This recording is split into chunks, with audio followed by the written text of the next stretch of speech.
I'm Dean Adams. And I'm Leah Lane. And we're Rosegarden Funeral Party. And you are watching Fiend TV on musicfiends.com.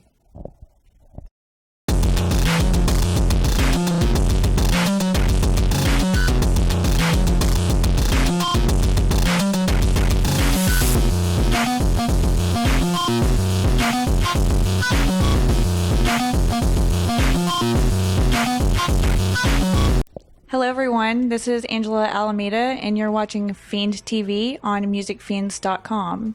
Today we are interviewing Dean and Leah of Rosegarden Funeral Party. They just played a sold out show tonight in Denton, Texas at Andy's Bar. So, sold out show. How did it go? How do you guys feel? It was great. It was fun. Andy's is a funny place. I've played it a million times because I live here and I've been here for about like 10 or 12 years. Selling it out has never been anything I've ever done, so that was cool. It was a cool experience. The whole tour with Nightclub has been amazing, and so getting the opportunity to bring this tour to our hometown was really special. I think it really brought like a new energy to the show. For me, I think I like, if I can speak for myself and not trying to speak for Dean, but like to have my brother there in particular, who I've written a lot of this music with, definitely kind of made me more like energetic and excited. I don't know. I feel like every show is sold out in your mind and in your heart if people you love are there. And so I don't know. I guess that's awesome. I mean, that was going to be my next question, was asking how the tour was going with Nightclub, because y'all have been on tour for a month now and you only have a week left. Yeah, it's been amazing. You know, they are really great people and they're really great at what they do. One of the things that people have asked at a lot of shows is like about, you know, the package, because it's like to a lot of people it seems like a strange package because our music is so different. Mm-hmm. But I actually, like, the more I watch them and the more I become kind of self-aware of the stuff that of the music that we play, the more I realize it's really not that different. The subject matter, of course, is extremely different, but we're really just two pop bands. We just approach pop music in a different way. So that makes sense. You took the words out of my mouth. So y'all just released a new album, From the Ashes, just came out in March. This album is very different from your last album. Doorway Ghost, I think, is probably my favorite song that y'all have ever released. No way! It's so good. Thanks. The visuals for that song are just so cool. The way, like, you come out wearing this like leather jacket and like the hat and the pearls and everything. I feel like you kind of like rebranded everything, and you like changed your hair and everything. So what was your like inspiration behind that? Like, what was the reasoning for that? I always said to my friends that when I kind of got better, when I reached my like a checkpoint in my healing and in my evolution as a person, that I would have a motorcycle and I would be blonde and I would be sober. And those were like the three signs. You know the meme that's like, I won't tell anyone when I've won the lottery, but there will be signs. That's like the, I won't tell anybody when I'm healed, but there will be signs.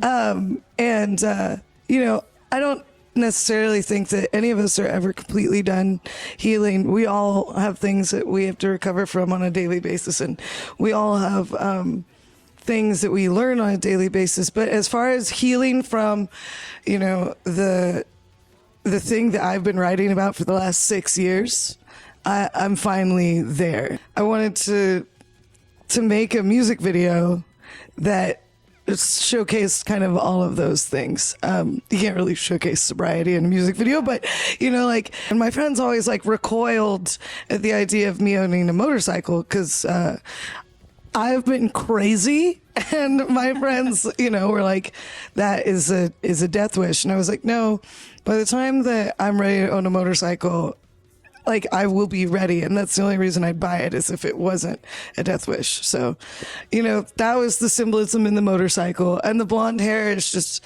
like it's just the biggest change I could make from having black hair. Yeah. So it's like, it's just a way to represent inward change outwardly. Yeah. So it's just evolution, I think. So the motorcycle is actually your motorcycle. It's not just a prop. It will be my motorcycle. Oh, okay. I'm working on paying it off right now. That's awesome. He said that he would buy it for me if I could do one pull up, and so I'm simultaneously saving money and working out. We'll see. We'll see what happens first. I'm hoping the pull up happens first, and then I've just saved up all this money, and he has to dump his savings account into buying me a motorcycle. So it says either something about my determination or how weak he thinks I am physically. Do you want to comment on the motorcycle? Yeah. Good luck. Yeah. Better start hitting the gym. Seriously. Another thing about Doorway Ghost, you had Alyssa from Trigger Discipline do the saxophone on that song, and that's super cool. But I have to be honest, when I heard the teasers for the song, I was a little bit nervous because Trigger Discipline is awesome, but her saxophone playing is a little bit unique and interesting. So I was curious to see how it was going to turn out, but I was pleasantly surprised because it worked out really well. But how was that experience like working with her, and like what made you decide to add the saxophone to the song? Okay, so I've wanted to put saxophone in Rosegarden Funeral Party forever, but let's just say for a long time it was vetoed. That was like, there had been saxophone years ago, and I'm glad, honestly, that I had to wait until now to do it, because I don't think it would have been executed properly if I had done it in the past. When I saw Trigger Discipline and I realized that she was a cool girl in the goth scene that played sax, I kind of freaked out because I was like, here's my chance. I can do this now. And then, we got to be really, really tight friends. I mean, she's one of my closest friends, and so is Jay. And Trigger Discipline is like our sister band, kind of the same way that Boot Blacks have been, or Sub-Sahara used to be like way back in the early days of Rosegarden.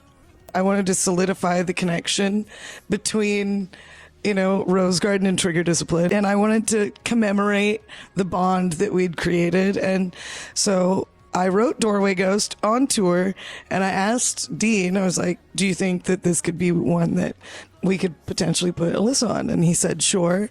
And so I booked Alyssa to play our New Year's Eve party. I booked Trigger Discipline for that New Year's Eve party, and then we went and recorded Doorway Ghost like 3 days after.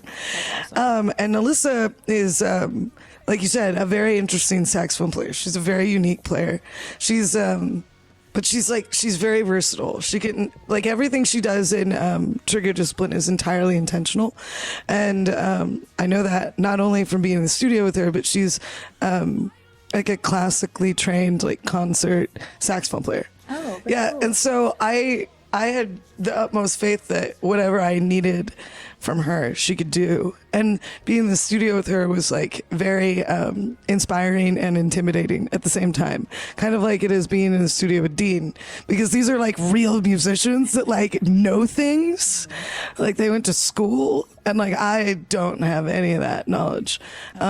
So it was amazing. Alyssa's amazing. Do you want to talk about Alyssa?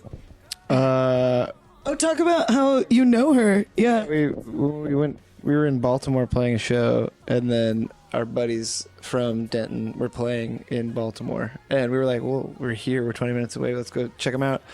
And then my buddy Garrett Wingfield, he's a woodwind player, saxophone player, but he's a great arranger, and his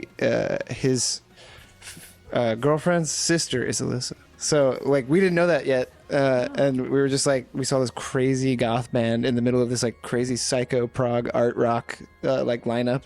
Yeah, they were the only other goths there. Yeah. So I creeped up on them, and I was like, after their set, I was like, hey, I'm also in a goth band, and they're like, okay. And I was like, and we don't suck. I'm not gonna say we're good, but we don't suck. I was like, and we're heading west in 2 weeks. You want to come?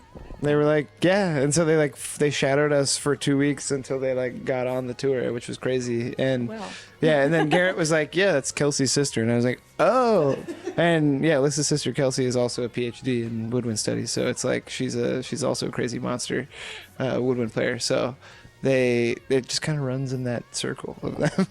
Yeah, it's badass. It's like it follows the Rosegarden tradition of it all being in the family. Yeah. And that's how I like to literally And figuratively. But I love that. Like, to me, a music scene should be a family. It's a community because we all work together and we all support each other. And that's like my favorite thing about the goth community and the punk community is that, a lot of us spend a lot of our energy building each other up. And I think the best way to build up other artists is through collaboration. That's why I did the Take cover series did, a different DFW artists and sometimes, outside of the DFW artists on each covers, because I wanted to introduce people who liked Rosegarden not only to new music that they might not have heard of, but also new musicians that they can look into. So collaboration, I think, builds community, and I think it's the best way to build community. And so it was also like awesome to just get an opportunity to collaborate with another like chick in the goth scene. There aren't, an overwhelming amount of us, and so to get to, build up a girl that I really respect and admire and believe in was wonderful. And I have secret plans coming up soon with another chick in the goth scene. I'm not going to say who, but another East Coast chick in the goth scene. So Nice. That's all the hints you get. Something to look forward to. Yes, absolutely. Always something to look forward to. One thing that I wanted to mention was that not only are you in a band, but you also have your own like booking company, your own booking agency called Rosegarden Funeral Home. And you're putting together this like goth dark wave festival, Obituary Fest, that's coming up this summer. So I was going to ask like what made you decide to do that and how you got all of those bands together. I couldn't say it. She literally woke up one day and was like, I'm going to book a festival and be stressed for 6 hours. And this was after the tour when we kind of like... Tour with Trigger Discipline. Yeah, the tour with Trigger Discipline. We just kind of like decided to go to Red River and hang out for like 4 days. And one of those days she just woke up like all like serious faced and just told me to shut up all day. And I was like, what are you doing? Okay, there's nuance to that. And then I was like, okay, whatever. I woke up, I rolled over, I grabbed my phone, I immediately called somebody, and Dean looked at me, and he was like, what are you doing? And I was like, I'm booking a festival. And he was like, why? And I was like, I don't know. And then all day long, I was like, on my computer, and Dean would walk up to me and he's like, hey, you gotta eat. And I would just look up and go, I'm working. And it was funny because it was like a dream, like not a literal dream. I didn't go to sleep, dream of Obituary Fest, and then wake up. Yeah. I just woke up like, I want to do this because I haven't seen anything in North Texas, represent the like nationwide goth community, and I wanted to bring everyone I'd met from the road home. I thought it'd be fun, and I've got DJs on the East Coast and DJs on the West Coast, East Coast, whatever, that I love and I'm friends with, and I wanted to bring them out, and I really just thought it'd be a fun party, man. And so like within like 6 hours, it was booked. That is crazy. Yeah, and. We were kind of high on leadership too. We because for the Trigger Discipline thing, we we didn't have guarantees for we didn't have like a package, so we just like halved our guarantees and gave them half of what we did. And if we made any more money, we just gave them the extra. So it was very much like we were on this like I don't know, this huge like scene building kind of like hurrah, because when we headline, we get to do whatever we want, and we get to make the tour go however we want it to, and that's just kind of I feel like what the energy that kind of possessed her was. Oh, absolutely. I was really excited because our last show of tour was in Denver, and it was the only show that our booking agent wasn't able to squeeze them onto the bill for.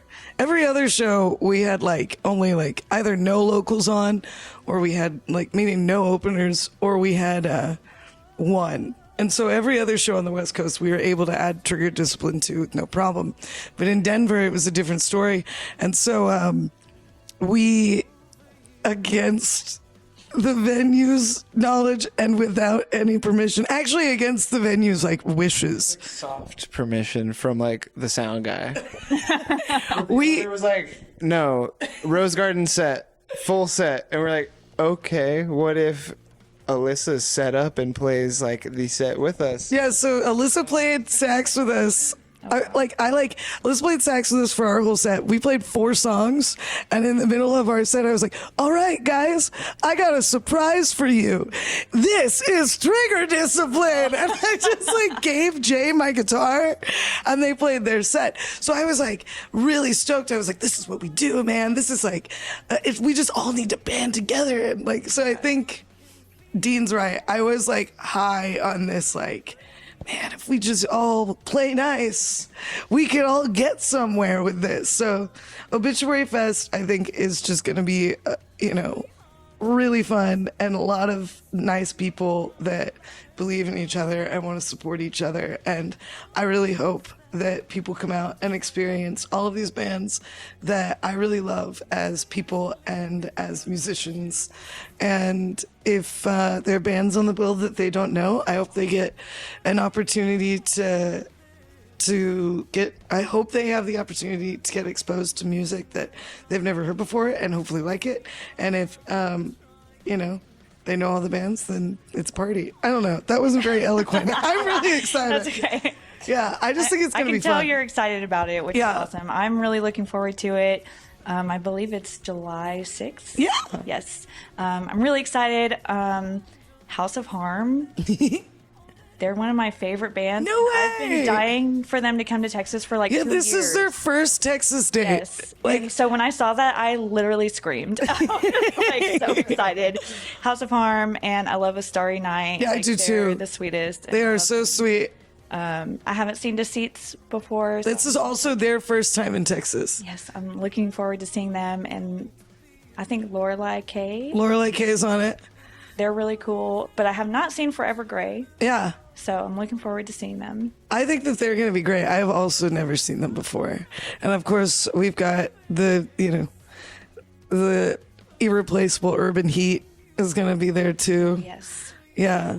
And I love them. We've played with them a bunch. So yes, they're amazing. Yeah.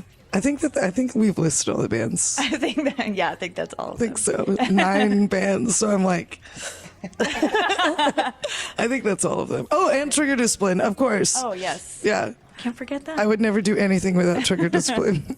I wanted to circle back to your new album.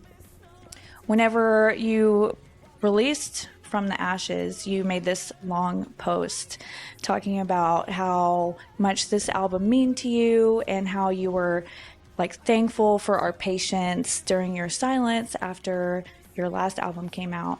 Can you tell us about why you went silent for a while?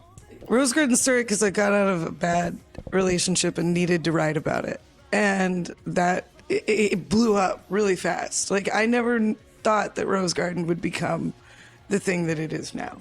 And I'm so unbelievably grateful for it. And it's, of course, what we all like dream of, But I just never thought it was going to happen. When it started to get bigger, I just worked harder. I was like, okay, I'm just going to keep my head down and I'm going to keep working. But all the while that was going on, I was getting like sicker. I was becoming more of an addict, and I was becoming more depressed, even though, it can be hard to see those signs when someone is working and putting out content. And when you see them at the bars, they seem really happy. After we released In the Wake of Fire, and Take Cover. I did those 2 albums in 1 year. I was like, I'm so stressed out. I'm so stressed out. Like, I can't sleep and I can't eat. I'm freaking out all the time. And like, all my friends were like, once you release these 2 albums and you play the big show at Granada, you know, it'll be this huge win, and you'll take the win. It'll be this big payoff, and it's all going to be worth it. And I was kind of running to that, like thinking, okay, well, if I can just get to the other side of this finish line, you know, it's going to fix all these like crazy, empty, confusing things in me.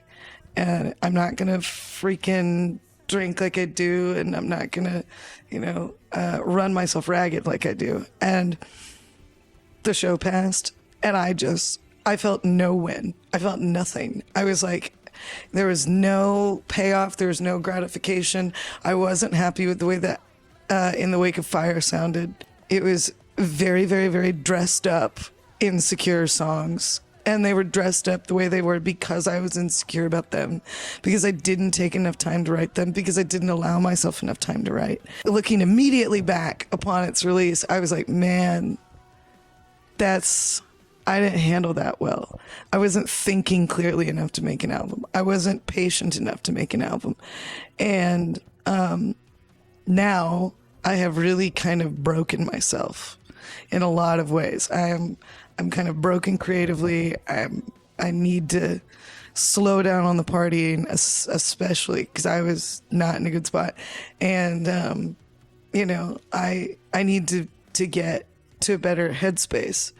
And so like 2 years passed of me just being like crazy down and very confused and very lost, basically completely creatively dry. Like I went from pretty much writing at least 3 or 4 songs a week to writing 2 songs in 2 years.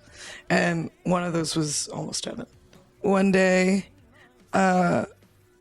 my booking agent called me, and he was like, hey, I got this tour with Nightclub for you. And I was like, oh, badass, that's cool, let's do it. He goes, yeah, they're gonna be supporting a new album. I think you guys should be supporting a new album too. And I was like, oh, right, yeah.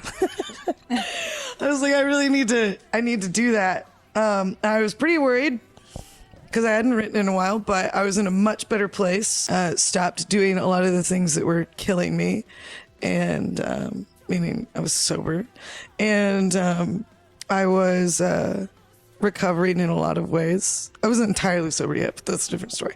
I was way better, is what I'm trying to say. That was right before we left for our tour that we met Trigger Discipline on.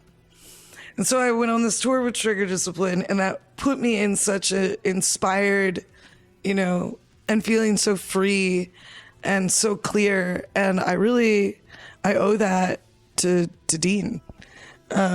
Dean really like got inside my head. He went in there with, you know, a shovel and a flashlight and just started like digging around and like helping me figure out what was making me so sick. And so I came back from that tour with all this clarity and all this inspiration and all this excitement. And so I wrote the album in 2 months. I demoed it with Scott, and we recorded it in like a week. Mm-hmm. And it came out literally like 3 weeks after we recorded it. So it's like extremely immediate. Yeah. Like From the Ashes is like kind of, it's funny because I've never had an album be about what I'm going through right now. So it's literally about me right now, as opposed to an album where it's like, oh, that was me. I wrote those songs like a year ago, or I wrote those songs like, 2 years ago, which like Martyr, when we released Martyr, he was like 2 years old. Mm-hmm. And so I'm really like, I'm connected to this album, and I'm like locked into this album. My silence was really only broken like in December. It was, a culmination of blessings. 1, being on tour, and 2, meeting Trigger Discipline, and 3, having the fire under my ass of the Nightclub tour, and 4, and the most important one, is my friendship with Dean. Like I would not have made that album without this cowboy. So, I mean, really, I owe it all to him in a lot of ways. Hi. Well, that's really inspiring, and I love that you guys are so close and like have that kind of relationship. So Well, it's yeah. really awesome. And like I feel like it's really like I beat myself up really, really badly for disappearing like I did, because I know that it's like 2 years is not that long for a band to not put out content. If you're not a band that for the first 4 years of their like I guess like existence put out like stuff like every week. I mean, we like cranked stuff out, and then I know that people that aren't like that don't know me, that are in my personal life, noticed that I went quiet, because when I started to post things again, they were like, "She's back. I thought you were dead." Like it was like crazy comments. Yeah. So, you know, it's been really, really great. And I'm really glad that the album is being received well, because I know that it's different. I'm not unaware that a weird pseudo jazz track is kind of different for me. But I'm super glad, because I was really worried. I felt like people listen to Rosegarden because they want to listen to someone genuinely validate their feelings. And I feel like that album does that. Like, I mean, You can really like feel the emotion in it, and the fact that it is current, it's so current. and you're not sharing feelings that were written down 2 years ago. Right. Like I think that's really cool. Thank you.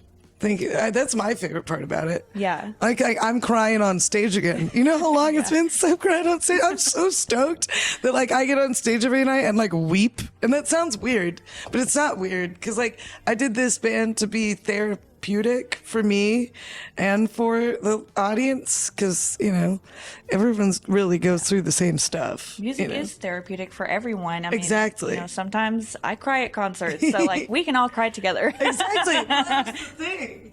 And that was what I was so freaked out about. I was like, oh my gosh, I'm not crying on stage anymore. I'm like, something's wrong. And it was because I just wasn't connected to the material anymore. It was hard for me to connect with, songs about a guy that I was totally over. So, Only like Him, which is the one that you're crying on. Him, the last track on In the Wake of Fire. That was the only one I cried on Oh, yes. when we played that. That song, before Doorway Ghost was released, I think Him was my favorite song. Thank you. I believe so in that good. song. I saw you guys open for She Passed Away. Yeah.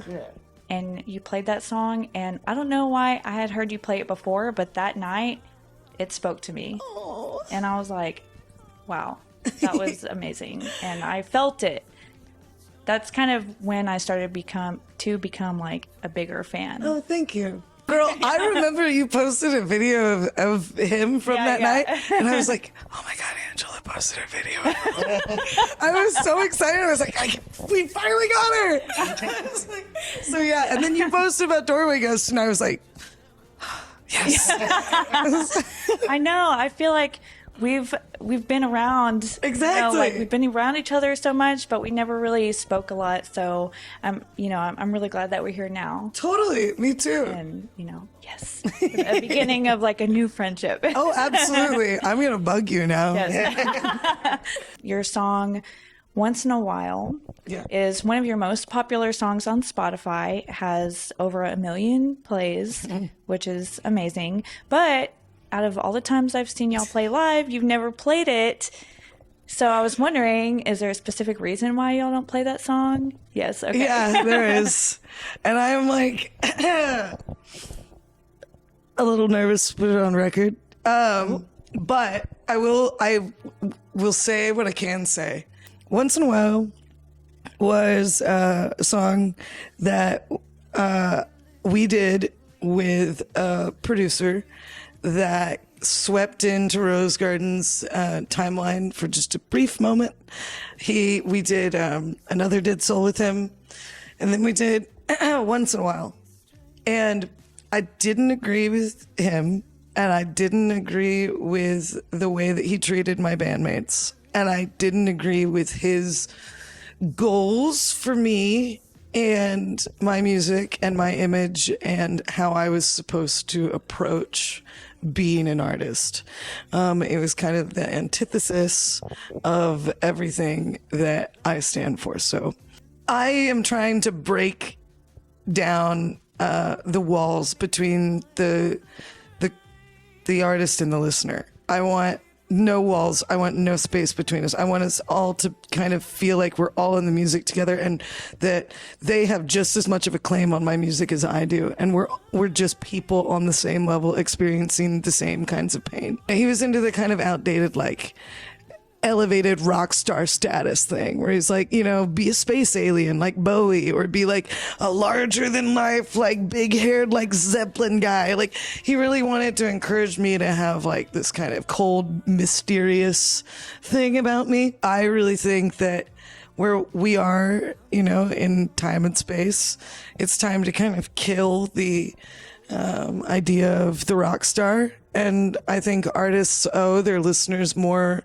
respect than, you know, like treating them like they're fans in 1974. It's like we have something that they didn't have in those days. We don't have record labels kind of like hushing us or controlling us. We can get on Instagram Live and just talk to people, and we can be personable and humble. And I think it's time for artists to understand that, it's really the listeners that create the scene. It's not us. Like, and it's time for artists to stop floating above the scene and actually be a part of it. And he disagreed with that. And we fought about it all the time. And you know, he also treated people that I loved and cared about poorly, and me poorly. And so I just don't like to give him the, I don't know, the satisfaction of knowing we're still playing once in a while. Yeah. And so that's why when Only Getting Worse, a song I wrote when I was 16, like passed the stream count of once in a while, I was like, ha, yeah. I was like, kindness won and punk mentality won in a little tiny way today. That was a small little bell ringing in the snow for me. I was like, there we go. There's a little star shining for kindness. Victory is mine. Exactly. I felt that. And you know, like, yeah. I love the fact that people love Once in a While. I wrote that song, and I maintain all the rights to Once in a While. You know, it's like when I tell, you know, people this story, like, you know, they're like, oh, well, no, I don't want to stream it. I'm like, no, stream the hell out of it. Cause like, I mean, that all goes to Rosegarden. Yeah. But I just, playing it would make me feel weird. I'm not a Swiftie, but she's kind of smart. Not kind of smart. She's real smart. Yeah. You know, she did like Taylor's versions of her songs so she could get them back from her record label. I want to do like Taylor's versions, Leah's versions of Once in a While and Another Dead Soul, so that I can bring them back to a live setting. Especially because for bigger shows, the band's going to get a little bit bigger soon. My brother, the original bass player from Rosegarden, is going to come back. Nice. And so playing songs like Once in a While would be really fun, as long as I remove the negative aspects of them. But Once in a While will eventually return to the set. It'll just look a little different. Yeah. And that's the way things always go when you want something bad enough. You'll get it. It'll just look a little different than you thought. You also have another like side project band called Secrecies. Yeah. How is that band like different from Rosegarden? So we're both in Secrecies together. I'm just a support guitar player. I don't write any of the songs. I just write some guitar parts and play other guitar parts and record guitar parts. Same with Dean. He doesn't write any of the songs, and he doesn't I forget what I just said. I just play drums. and I just play guitar. That's all Sean McGill's genius. I have a shoegaze band that I do with Scott White from Duel called Deep Red. And that I write like the lyrics and the melodies for. But that's shoegaze. And Secrecies is dream pop. And Rosegarden is whatever Rosegarden is. I'm afraid now to call it a goth band, but I love being in the goth scene, and you will pry my goth card from my cold, dead hands. I am staying here. Yeah. I think you belong. Thank you. Yes, Thank in you. The goth scene, Thank you. I have to fight for that. It works out. Thank you guys so much for taking the time to sit and talk with me. Of course. And if you guys would like to add anything, you know, if you want to shout out anything, When I shout out, like, anything you want to promote. young Dean. Yeah. Why don't you do that? So, Dean is an amazing drummer. We all know that Dean's an amazing drummer, but Dean's also an amazing piano player and guitar player and marimba player and songwriter and singer. And he has a band of his own called Young Dean, and it's chamber pop music. And he released an album called Terror on Vacation, Terror on Vacation. I can't say terror very well. And I really encourage anyone who likes music or likes mustaches to check it out. Cool. I'll go check it out. Thank you. He works really hard on it, and it deserves to be heard. Would you like to shout out your social media, like for everyone to follow? Yeah, you can find Dean at Young Dean on Instagrams, and that's where he posts pretty much all the time. And it's young all the time. And it's young with a 0. So Y0 UNG period Dean. And then mine's Rosegarden Funeral Party. No bells or whistles. I was the first one. Ha. And then my personal is I Am Leah Lane. I was also the first one. And then please come to Obituary Fed. I've got DJs from LA and DJs from New York.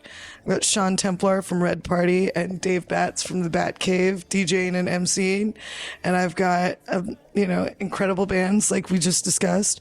And it's at the Dallas Historic Granada Theater, which is a beautiful room if you haven't been yet, but I'm sure you have if you live in DFW.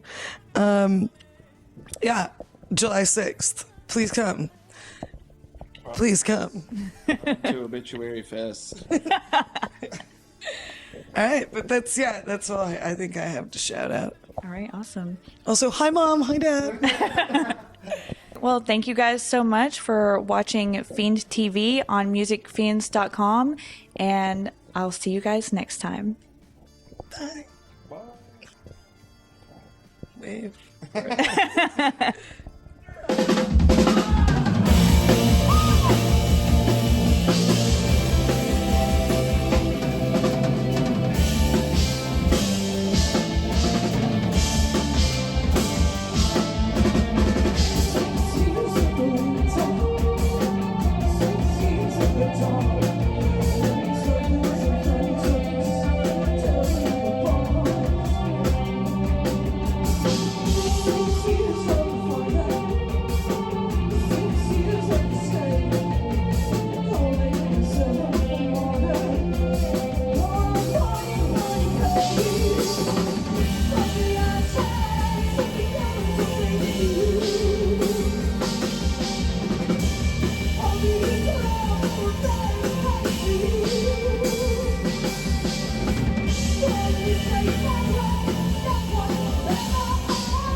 Ready? I'm Dean Adams. And I'm Leah Lane. And you are watching. And we're Rosegarden. Oh, and we are Rosegarden Free. Okay, but you say that. We can say it. And we're Rosegarden Free. Yay! Okay. All right, one more time.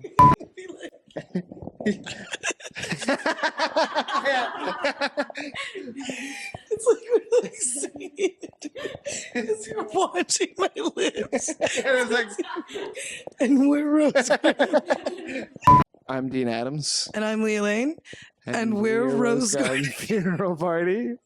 That was you. You're trying to like, and we're Rosegarden Funeral. I'm Dean Adams. And I'm Leah Lane.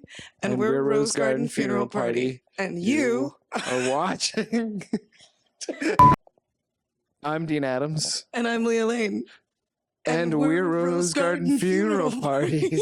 And you are watching Music Fiends. Damn it, TV. I'm Dean Adams. Holy shit. Okay. I'm Dean Adams. And I'm Leah Lane. And we're Rosegarden Funeral Party. And you are watching Fiends TV on musicfiends.com. Thank you and good night.